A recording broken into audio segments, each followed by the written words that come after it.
다 함께 하나님의 말씀을 펴시겠습니다. 로마서 7장에 있는 말씀입니다. 로마서 7장 14절로 25절 그리고 8장 1절로 4절에 있는 말씀입니다. 로마서 7장 14절로 25절 그리고 8장 1절로 4절에 있는 말씀입니다. 오늘 본문은 좀 상당히 깁니다. 길더라도 모든 말씀이 귀한 하나님의 말씀이라는 것을 기억을 하시고, 또한 전체적인 내용을 저희가 흐름이 어떠한지를 우리가 이해하면서 읽으시길 간절히 바랍니다. 짝수절은 제가 읽고 또한 홀수절은 교우님들께서 읽으시면서 교독하도록 하겠습니다. 우리가 율법은 신령한 줄 알거니와 나는 육신에 속하여 죄 아래에 팔렸도다.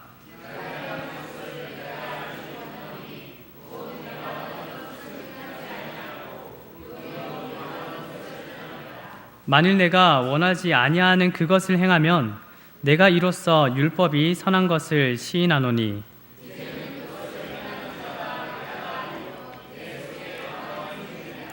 내 속 곧 내 육신에 선한 것이 거하지 아니하는 줄을 아노니 원함은 내게 있으나 선을 행하는 것은 없노라.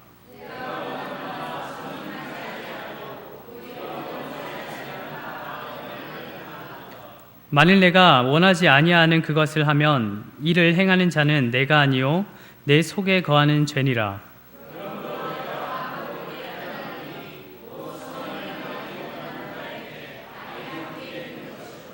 내 속사람으로는 하나님의 법을 즐거워하되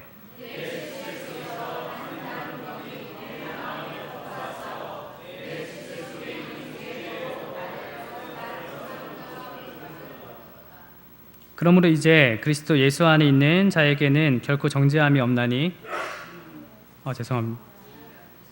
오호라 나는 공고한 사람이로다. 이 사망의 몸에서 누가 나를 건져내랴.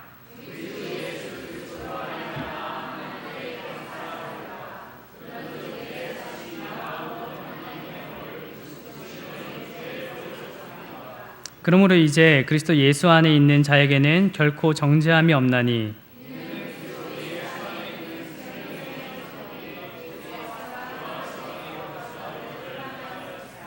율법이 육신으로는 말미암아 연약하여 할 수 없는 그것을 하나님은 하시나니 곧 죄로 말미암아 자기 아들을 죄 있는 육신의 모양으로 보내어 육신의 죄를 정하사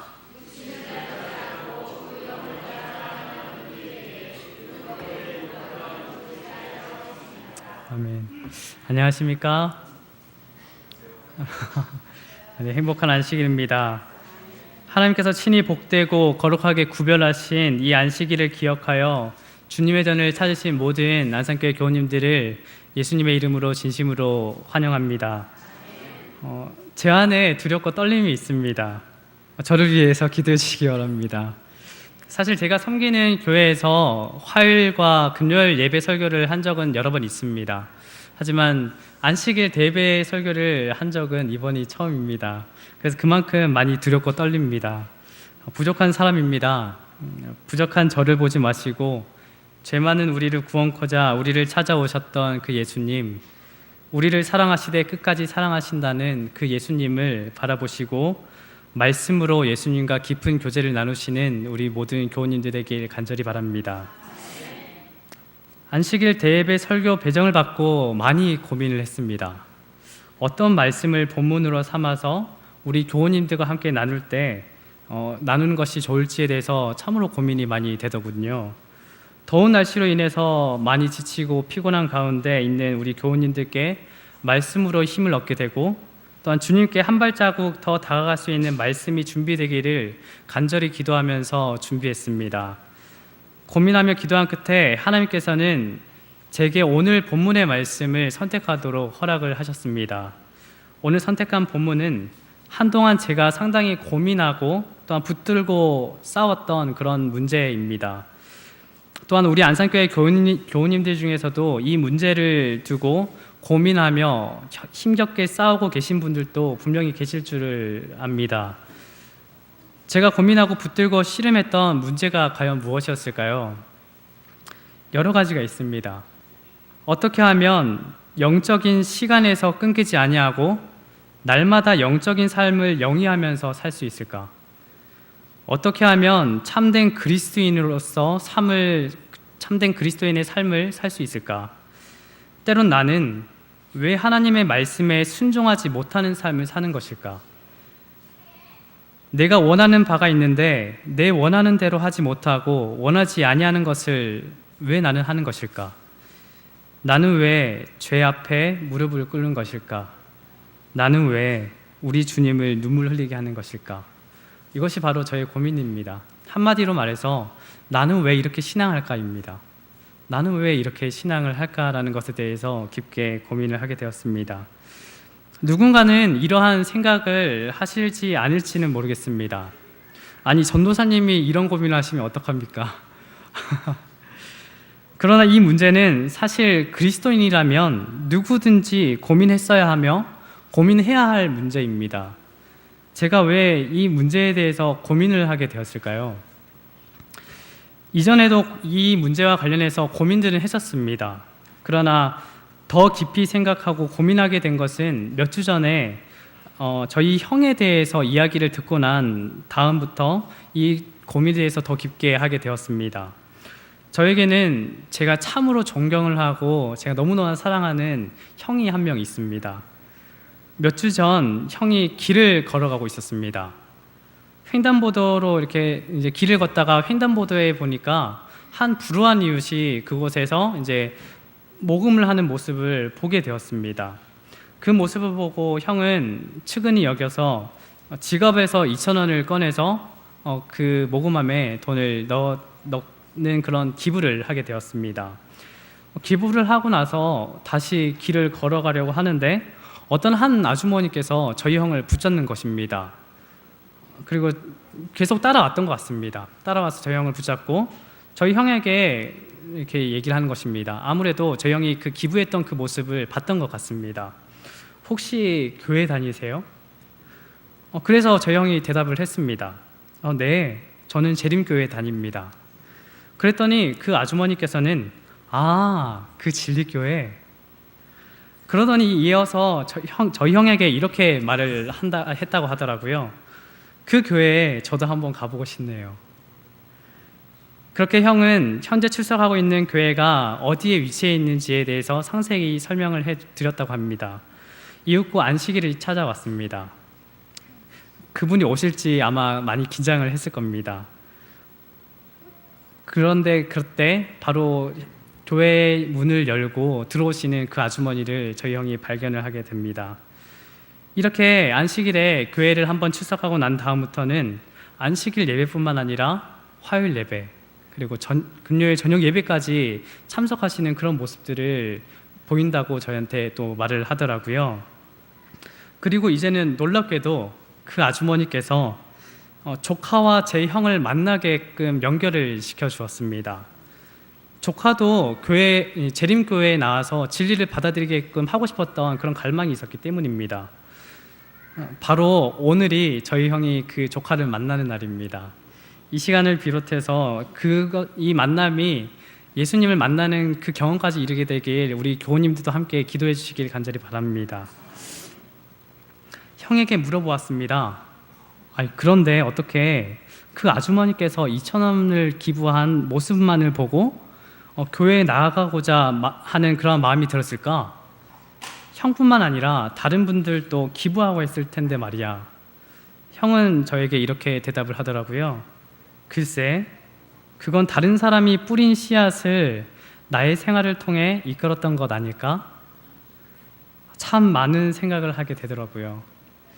누군가 뿌린 씨앗이 있어서 그 아주머니께서 교회를 출석하게 되었든지 아니면 형이 기부하는 모습을 통해 교회를 출석하게 되었든지 누구를 통해서건 예수님과 동행하는 삶을 살아왔기 때문에 이루어질 수 있었던 그런 일이었던 것입니다. 저는 형이 예수님과 동행하는 삶을 얼마나 열심히 살고 있는지를 잘 알고 있습니다. 사실 그렇습니다. 제 형이 이 얘기를 만약에 듣는다면 나는 아무것도 아니라고 나는 아무것도 한 것이 없다라고 말을 하겠지만 저희 형의 삶은 그 자체가 예수님과 동행하는 삶입니다. 저희 형이 한 작은 식당을 운영하고 있는데 이 작은 식당을 운영하는 이유는 선교를 위해서 식당을 운영을 하고 있습니다. 또한 그것뿐만 아니라 저희 형이 이제 기타를 치는 재능을 갖고 있어서 이제 기타를 많이 이제 밴드 같은 것도 구성을 하고 있었는데 이것을 통해서 복음을 전하고자 하는 그런 프로그램을 짜고 지금 현재도 밖에 나가서 찬양을 드리는 그러한 사역을 하고 있습니다. 이것 또한 오로지 예수님만을 위한 선교입니다. 매 삶을 어떻게 하면 예수님을 위해 살지, 자신의 삶에서 예수님을 어떻게 하면 드러날지 그것을 고민하는 사람이 바로 저희 형입니다. 이처럼 우리 모든 그리스도인은 날마다 예수님과 동행하는 삶을 살아야 합니다. 만일 우리 모두가 예수님과 동행하는 삶을 산다면 오늘날 우리 모든 교회는 어떻게 될까요? 그러나 현실을 직시하고 교회를 바라봤을 때에는 참 그렇지 못하는 경우가 상당히 많이 있습니다. 참으로 안타까운 것입니다. 저는 날마다 개인적으로 말씀 묵상을 하는 시간을 갖습니다. 매일 새벽에 일어나서 말씀을 묵상을 하기도 하고 또한 성경을 읽고 기도를 하는 시간을 갖습니다. 화요일과 금요일에 드려지는 예배를 참석을 하고 또한 안식일을 기억하여서 예배를 드립니다. 그러나 부끄럽게도 이러한 시간들을 제가 누리면서도 좀처럼 다른 모습을 보일 때가 상당히 많이 있음을 발견하게 됩니다. 그래서 고민하게 된 것입니다. 왜 영적 신앙의 삶이 계속해서 이어지지 않는 것일까? 예배를 끝나면 모든 것이 끝난 것일까? 안식일이 지나면 모든 것이 끝난 것일까? 그러한 생각을 하다 보니 어떻게 하면 참된 그리스도인으로 삶을 살 수 있을까? 나는 왜 하나님의 말씀에 순종하지 못하는 삶을 사는 것일까? 내가 원하는 바가 있는데 왜 원하는 대로 하지 못하고 원하지 아니하는 것을 행하는 것일까? 나는 왜 죄의 무릎을 꿇고 나는 왜 우리 주님을 눈물 흘리게 하는 것일까? 라는 그런 생각까지 미치게 되었던 것입니다. 오늘 본문 말씀은 바로 이러한 고민들을 하는 그리스도인들에게 해답을 줄 뿐 아니라 참으로 영적인 힘을 줄 수 있는 귀한 말씀이라고 생각을 합니다. 사도 바울도 또한 우리 모두와 같은 고민을 했을 것입니다. 사도 바울이 누구입니까? 예수님을 구주로 섬기는 자를 핍박을 하였고 또한 죽이기까지 했던 사람이 바로 사도 바울이었습니다. 그러나 다메섹으로 가는 길에서 예수님을 만나고 그 예수님을 참 하나님이시요 또한 자신을 구원할 메시아임을 깨닫게 되고 예수님을 영접하게 되어서 그래서 그리스도인이 되었습니다. 그리고 오직 예수 그리스도만을 위해서 살았던 자가 바로 사도 바울입니다. 그런데 웬걸요? 자신 안에서 무슨 문제가 있음을 사도 바울은 발견하게 되는 것입니다. 영적 대쟁투가 살벌하게 자신 안에서 벌어지고 있는 것을 발견하게 된 것입니다. 이 대쟁투는 바울 자신이 죄인인 줄 모르고 자신을 의인이라고 여기며 살 때에는 경험해보지 못하고 깨닫지 못했던 것입니다. 그러나 예수 그리스도를 구주로 영접하고 율법을 깨닫고 났을 때 자신 안에서 날마다 이 영적인 대쟁투가 얼마나 치열하게 일어나는지 바울은 경험하게 된 것입니다. 오늘 본문을 두고 많은 신학자들이 많은 논쟁을 하고 있습니다. 본문에 기록된 이 경험이 그리스도인의 경험인가 아니면 비그리스도인의 경험인가? 또한 이 경험이 바울이 그리스도인이 되기 전의 경험인가? 아니면 그리스도인이 된 이후의 경험인가를 두고 많은 신학자들이 논쟁을 하였습니다. 이 문제를 오늘 다루기에는 상당히 많은 내용이기 때문에 제가 이렇게 다 다루지는 못하고 우리 재림교회에서는 어떻게 가르치고 있는지에 대해서 제가 짧게 알려드리도록 하겠습니다. 우리 재림교회에서는 어떻게 가르칠까요? 어떻게 생각하십니까? 바울이 그리스도인 되기 이전의 경험일까요? 그리스도인이 된 이후의 경험일까요? 네, 맞습니다. 우리는 이 바울의 경험을 그리스도인이 된 이후의 경험이라고 가르치고 있습니다. 로마서 8장 1절에는 그러므로 이제라는 단어가 등장을 합니다. 그러므로 이제라는 것은 7장과 8장을 연결한다라는 것을 우리에게 보여주는 것입니다. 이것을 통해서도 우리가 사도 바울이 그리스도인이 된 이후의 경험이라는 것을 알 수 있지만, 또한 자신의 죄를 깨닫고 오호라 나는 공고한 사람이로다 라고 탄식하는 자는 오히려 비그리스도인이 하는 것이 아니라 성숙한 그리스도인이 할 수 있는 그런 모습인 것입니다. 그런데 왜 불신자들이 그렇지 않다라고 말할 수 있을까요? 불신자들은 솔직히 제가 이제 신앙을 하기 전에는 제가 죄인이거나 내가 문제가 있거나 이런 거에 대해서 잘 몰랐습니다. 자기 자신이 죄인이라는 생각을 하지 못하고 그렇게 살았던 것입니다. 또한 뿐만 아니라 신앙이 깊지 않은 그러한 사람들에게 있어서도 마찬가지입니다. 자기 육신에 선한 것이 거하지 아니하는 줄을 분명히 아는 사람은 성숙한 신자들입니다. 자신의 공고함을 알고 구원을 호소하는 이도 성숙한 신자들입니다. 율법으로 인하여 죄가 떠올랐다면 바로 이는 성숙한 신앙인이라는 것을 우리에게 말해주는 것입니다. 바울은 그리스도인이 된 후 영적인 대쟁투를 겪게 된 것입니다. 이제 말씀으로 돌아가 보겠습니다. 바울은 대쟁투 가운데 자신의 상태가 어떠한지 발견하고 솔직하게 고백하는 것을 지금 성경에 기록을 하고 있습니다. 15절을 먼저 보도록 하겠습니다. 15절입니다. 내가 행하는 것을 내가 알지 못하노니 곧 내가 원하는 것은 행하지 아니하고 도리어 미워하는 것을 행함이라. 사도 바울 자신이 행하길 원하는 것들이 있었습니다. 그것은 선한 것을 행하는 것입니다. 그러나 생각과는 다르게 바울은 선한 것을 행하기보다는, 또한 그가 원하는 것을 행하기보다는 도리어 미워하는 것을 행하는 자기 자신을 발견하게 되었습니다.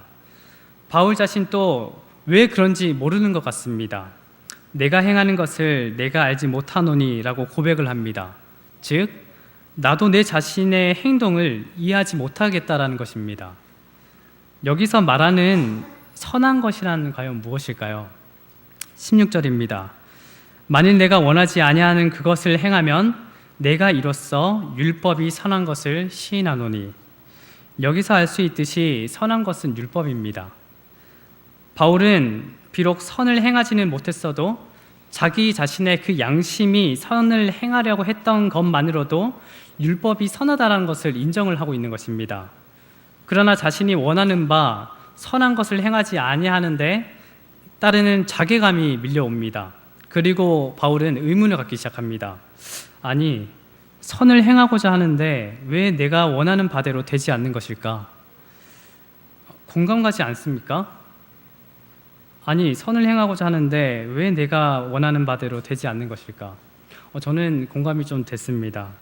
하나님의 뜻대로 살기를 원하는데, 하나님의 말씀에 순종하는 삶을 살고자 하는데 불순종하는 나 자신의 삶. 바울로 하여금, 또한 우리로 하여금 선을 행하기 원하는데 원하지 못하도록 만드는 것이 무엇일까요? 선을 행하고자 하는데 우리로 하여금 선을 행하지 못하게 만드는 것이 과연 무엇이 있을까요? 이어서 나오는 말씀 17절에 있는 말씀입니다. 이제는 그것을 행하는 자가 내가 아니요 내 속에 거하는 죄니라. 바울이 행하기를 원했으나 하지 못하게 하였던 것, 원하는 것을 행하지 아니하고 도리어 미워하는 것을 행하도록 했던 것, 그것은 바로 우리 속에 거하고 있는 죄였습니다. 바울은 자신과 죄를 구별합니다. 자신이 그렇게 하려고 한 것이 자신이 아니라 죄가 그렇게 하였다는 것을 나타내고 있는 것입니다. 성경은 죄인을 지적하지는 않습니다. 때로 우리는 죄를 짓는 나 자신을 바라보면서 한탄을 합니다. 왜 나는 죄를 짓는 것일까? 자기 자신을 부끄러워하기도 합니다. 그러나 우리가 부끄러워해야 할 것은 나 자신이 아닙니다. 내 속에 있는 죄를 부끄러워하고 또한 이것을 미워해야 되는 것이 우리의 도리입니다. 하나님께서는 죄는 미워하시되 죄인들은 사랑하시는 분이십니다. 이어 15절로 17절과 비슷한 내용이 18절과 20절에 반복적으로 나타나는 것을 우리는 확인할 수 있습니다. 바로 바울 자신이 어떠한 상태에 놓여 있다는 것을 다시 한번 되새기게 하는 것입니다. 바로 자신이 어떤 상태인지를 강조하고 있는 것입니다. 18절로 20절에 있는 말씀입니다. 내 속 곧 내 육신에 선한 것이 거하지 아니하는 줄을 아노니 원함은 내게 있으나 선을 행하는 것은 없노라. 내가 원하는 바 선은 행하지 아니하고 도리어 원하지 아니하는 바 악을 행하는도다. 만일 내가 원하지 아니하는 그것을 하면 이를 행하는 자는 내가 아니요 내 속에 거하는 죄니라. 교훈인들은 자기 자신이 이러한 상태에 놓여져 있음을 발견하신 적이 혹시 있으십니까? 내가 이러한 상태에 놓여져 있다는 것을 발견하신 적이 있으십니까? 우리가 좀 더 나은 신앙을 하고자 하는데 이러한 문제가 혹시 가로막고 있는 것을 모르고 있지는 않으십니까? 머리로는 알고 있는데 행하지 못하는 그러한 신앙의 삶을 살고 있지는 않습니까? 아마도 많은 그리스도인들이 이 문제를 두고 씨름을 하였을 것입니다. 그러한 자신의 삶의 문제를 가지고 그렇다면 주님께로 그 문제를 들고 나간 분은 몇 분이나 계실까요? 그리스도인으로서 우리는 선한 것을 하고자 하지 이에 반하는 것을 행하려고 하지는 않습니다. 그런데 참으로 안타까운 것은 우리는 정작 불쾌하고 몹시 하기 싫어하는 것들을 행하고 있다는 것입니다. 우리에게는 옳은 일을 하고자 하는 의지가 있습니다. 그런데 그 의지를 실행하지는 못합니다. 그래서 원하는 바 선은 행하지 아니하고 도리어 원하지 아니하는 바 악을 행하는 것입니다. 이런 문제를 갖고 있는 것에 대해서 어떻게 생각을 하십니까? 다들 고민을 해보셨습니까? 이러한 고민들을 하는 것에 대해서 어떻게 생각을 하십니까? 이러한 문제를 갖고 고민하고 있는 자가 잘못된 것일까요? 내가 신앙을 올바로 하고 있는가? 그리고 제가 나의 했던 여러 고민들에 대해서 고민하고 있는 것에 대해서 잘못된 것이라고 생각을 하십니까? 어떻게 생각하시나요? 저는 잘못되지 않았다라고 말을 하고 싶습니다.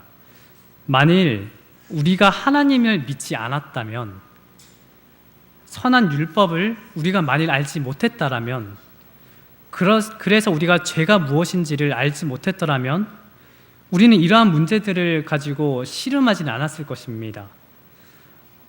우리 자신이 하나님의 뜻을 잘 알고 있기 때문에, 하나님을 사랑하고 있기 때문에, 그분의 말씀에 순종하기를 원하기 때문에 겪게 되는 문제들이고 또한 고민들인 것입니다. 그러나 이 문제를 붙들고 매번 우리가 씨름을 하면서 살 수는 없습니다. 더 나은 신앙의 삶을 영위하도록 우리가 더 나아가야 합니다. 만약에 계속 이 고민에만 머물러 있다면 우리는 언젠가 지쳐서 나가 떨어지게 될 것입니다. 바울은 자신이 원하는 바 선을 행하지 아니하고 도리어 원하지 아니하는 악을 행하는 자신의 모습을 생각하며 큰 깨달음을 얻게 됩니다. 21절로 23절에 있는 말씀입니다. 그러므로 내가 한 법을 깨달았노니 곧 선을 행하기 원하는 나에게 악이 함께 있는 것이로다. 내 속 사람으로는 하나님의 법을 즐거워하되 내 지체 속에 있는 죄의 법으로 나를 사로잡는 것을 보는도다. 바울은 자신 안에 선과 악 둘이 함께 공존하는 것을 깨달았습니다. 그리고 자신 안에 있는 두 법이 서로 대립하고 있다는 것을 발견을 하게 됩니다. 하나는 하나님의 법이고 하나는 바로 죄의 법입니다. 내가 원하는 것은 하나님의 법을 지키길 원합니다. 그러나 죄의 법이 우리를 사로잡고 있습니다. 이처럼 실제로 모든 그리스도인들은 끊임없이 격렬하게 이러한 갈등들을 겪고 있습니다. 그리고 이러한 두 법의 대립 가운데 서 있는 자기 자신을 보며 사도 바울은 이렇게 탄식을 하게 된 것입니다. 24절에 있는 말씀입니다. 오호라, 나는 공고한 사람이로다. 이 사망의 몸에서 누가 나를 건져내랴. 바울은 내적으로 부패한 옛 본성에서 벗어나길 바라며 누군가 이 사망의 몸에서 자신을 구원해 주기를 상당히 갈망해하고 있습니다. 우리 교인들은 어떠십니까? 사망의 몸에서 건짐을 받기 원하지 않으십니까? 이 탄식이 우리의 입술에서 흘러나와야 합니다. 그렇지 않다면 이 문제와 이 고민에 대한 해결책을 우리는 찾을 수 없게 됩니다. 우리 한번 다 같이 따라 한번 해볼까요? 오호라, 나는 공고한 사람이로다. 이 사망의 몸에서 누가 나를 건져내랴. 아멘. 이제 25절의 말씀이 우리에게 은혜로 다가올 것입니다. 한번 읽겠습니다. 우리 주 예수 그리스도로 말미암아 하나님께 감사하리로다. 그런즉 내 자신이 마음으로는 하나님의 법을, 육신으로는 죄의 법을 섬기노라. 율법이 할 수 없는 일, 양심이 할 수 없는 일, 도움을 받지 않은 인간의 힘으로 할 수 없는 일을 하실 수 있는 분이 계십니다. 우리가 율법의 탁월함을 확실히 알고 있고 율법의 요구를 알고 있고 또한 그 공의를 인정하는 것만으로는 충분하지가 않습니다. 율법의 선함에 동의하고 더 나아가서 그 가르침을 즐거워하는 것만으로도 충분하지는 않습니다. 바울은 탄식 가운데 우리를 죄에서 구원하신 예수님을 바라보고 있는 것입니다. 사도 바울은 탄식을 하고서 예수님을 바라봅니다. 그리고 자신이 이 사망의 몸에서 건짐을 받도록 해결해 주실 수 있는 유일하신 분, 예수님 분이 바로 예수님이라는 것을 뼈저리게 경험을 하고 있는 것입니다. 분투하는 죄인이 믿음으로 그리스도에게 항복하기 전에는 순종하기 위해 아무리 진지한 노력을 한다 해도 지체 안에 있는 죄의 법을 대항하여 싸울 수는 절대로 없는 것입니다. 우리가 할 수 없는 것을 하실 수 있는 분을 우리는 바라봐야 하는 것입니다. 그래서 바울은 탄식 후 이렇게 말한 것입니다. 우리 주 예수 그리스도로 말미암아 하나님께 감사하리로다. 바울은 예수님을 바라보고 생각합니다. 그런즉 내 자신이 마음으로는 하나님의 법을, 육신으로는 죄의 법을 섬기노라. 바울은 그리스도의 능력을 떠나 스스로 죄에 대한 승리를 얻고자 했음을 발견했습니다. 예수 그리스도를 믿는다고 하지만 우리의 행위로 말미암아 선해지고자 하는 모습이 나타났던 것입니다. 바울은 이 문제에 대한 해결책을 위해서 8장 1절부터 4절에서 좀 더 자세하게 기록을 하고 있습니다. 먼저 8장 1절, 2절에 있는 말씀을 보겠습니다. 그러므로 이제 그리스도 예수 안에 있는 자에게는 결코 정죄함이 없나니 이는 그리스도 예수 안에 있는 생명의 성령의 법이 죄와 사망의 법에서 너를 해방하였음이라. 그리스도 예수 안에는 생명의 성령의 법이 존재를 하고 있습니다. 그동안 내 속사람이 하나님의 법을 섬겨왔습니다. 그러나 우리의 속사람으로서는 절대로 죄를 꺾을 수는 없습니다. 절대로 우리의 속사람으로서는 이 죄를 이길 수 있는 힘을 갖고 있지 않습니다. 왜냐하면 우리 모두가 연약하기 때문입니다. 그러나 연약한 우리를 대신하여 죄의 법과 맞서 싸울 한 법이 등장을 하는 것을 이제 발견을 했습니다. 바로 그리스도 예수 안에 있는 생명의 성령의 법인 것입니다. 생명의 성령의 법이 죄와 사망의 법에서 우리를 해방시켜 준다라고 바울은 말하고 있습니다. 그리스도 예수 안에 있는 자에게는 결코 정죄함이 없습니다. 정죄함이 없다는 것은 죄가 없다라는 것이 아니라 죄인이라고 여기지 않는다는 것을 말하는 것입니다. 그리스도를 받아들이고 주님의 뜻을 따르고자 선택한 자에게는 아무리 자신이 연약할지라도 정죄함이 없게 되는 것입니다. 왜냐하면 예수 안에 있는 생명의 성령의 법이 죄와 사망의 법에서 우리를 해방하였기 때문입니다. 이어서 3절, 4절에 있는 말씀을 보겠습니다. 율법이 육신으로 말미암아 연약하여 할 수 없는 그것을 하나님은 하시나니 곧 죄로 말미암아 자기 아들을 죄 있는 육신의 모양으로 보내어 육신의 죄를 정하사 육신을 따르지 않고 그 영을 따라 행하는 우리에게 율법의 요구가 이루어지게 하려 하심이니라.